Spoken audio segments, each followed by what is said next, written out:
सुधांशु जी, आपकी पार्टी के नेता, आपकी पार्टी के प्रवक्ता, आपकी तरफ से सरकार में मंत्री सब के सब अपमान अपमान कह रहे हैं।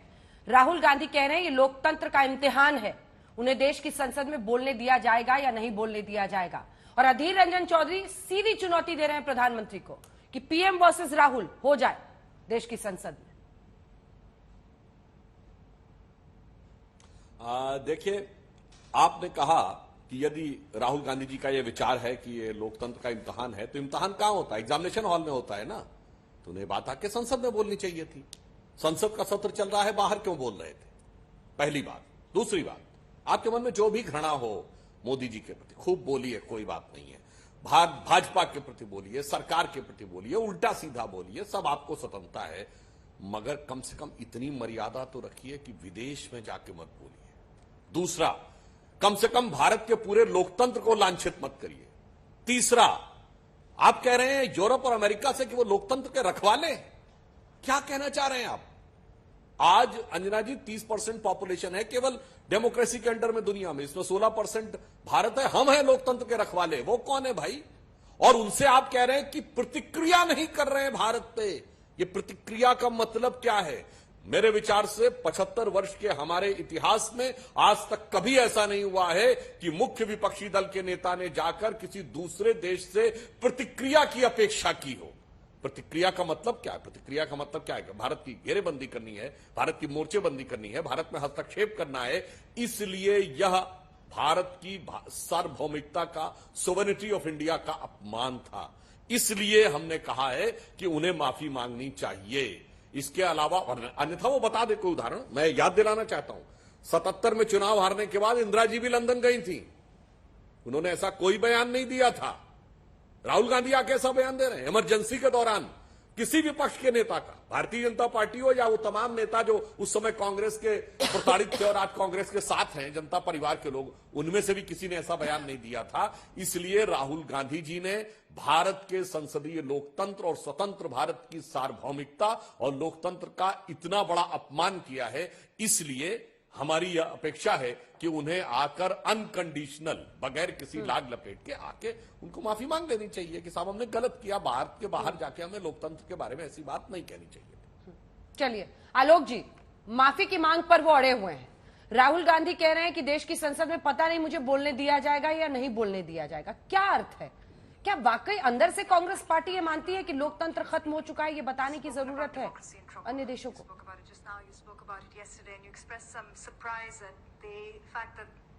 मैं समझता हूँ राहुल गांधी जी ने जो कहा वो सुना जाए। So here's my question to Partha. One, what are you the Congress party, but you also the opposition, planning to do about this? And part two, what would you like London, Paris, Berlin, all the other capitals, the governments and the people to do about this? No, look, first of all, it's our problem, right? It's an internal problem, it's an Indian problem, and the solution is going to come from inside, it's not going to come from outside. मैं समझता हूं कि 3 sentence हैं कि it is our problem, it is our internal problem, it is problem of our 140 crore people and the solution will come from inside. इसमें कहां अपमान है? एक पत्रकार महोदय ने सवाल पूछा और उसका जवाब दिया है। पूरा कर लें। अब मैं पूछना चाहता हूं अब मैं पूछना चाहता हूं, मोदी जी ने कहा कि वो अमेरिका तो रखवाला है ही नहीं लोकतंत्र का, भी सुधांशु भाई कह रहे थे। मोदी जी कह रहे हैं अब की बार ट्रंप सरकार, अगर वहां पर लोकतंत्र नहीं है और लोकतंत्र के रखवाले नहीं है और अब लोकतंत्र की बात नहीं कर रहे हैं, तो आप दूसरे देशों में जाकर, पहली बार हुआ है इतिहास में कि हमारे देश के प्रधानमंत्री दूसरे देशों में जाकर राष्ट्रपति बनवा रहे हैं। सियोल में कहा कि छोड़ो यार, क्या पाप किया होगा हमने कि हमारा हिंदुस्तान में जन्म हुआ। चाइना में जाकर इस तरह की बातें कही। अमेरिका में जाकर कह रही हैं कि हमारी सरकारें सारी जो थी, वो जो कानून बनाती थी, वो सब बेकार थे, हम कानून तोड़ने के लिए आए हैं, नए कानून बनाएंगे। कनाडा में आकर जाकर कहा कि जिन लोगों ने अभी तक हिंदुस्तान के इतिहास में जितनी गंदगी फैलानी थी फैलाकर चले गए। मतलब 2014 से पहले हिंदुस्तान में गंदगी फैली हुई थी। हमारा जन्म हुआ क्योंकि हमारे माँ बाप ने हमने पाप किए थे इसलिए हमारा जन्म हुआ। मतलब कहां तक आप घिरेंगे मोदी साहब? मैंने जो वक्तव्य सुनाया उसमें साफ कहा गया है कि solution will come from inside, लेकिन दुर्भाग्य यह है कि वो कहावत थी ना, मोदी जी का वो सीन याद है, एक अडानी सब पर भारी। मोदी जी का बयान था एक अकेला सब पर भारी। मैं कहता हूं एक अडानी पूरे देश पर भारी हो रहा है आज, संसद पर भारी, कैबिनेट पर भारी। लेकिन फिर भी मैं कहूंगा देश के प्रधानमंत्री जी को और अडानी जी को कि हाथ जोड़कर धन्यवाद अडानी जी आपका, आपने पूरे मंत्रिमंडल को काम दे दिया। बेचारे चुपचाप घर में बैठे हुए थे, कोई काम तो था नहीं। अहंकार शिरोमणि रविशंकर प्रसाद जी भी अभी आकर बयान देकर गए। कौन कौन और का बयान दे रहा है जिनको पेगासस के चक्कर में शायद हटाया गया हो, वो आकर आज लोकतंत्र की दुहाई दे रहे हैं। पहली बार हो रहा है कि विपक्ष डिस्कशन चाहता है, सत्ता पक्ष भाग रहा है। आज क्या हुआ?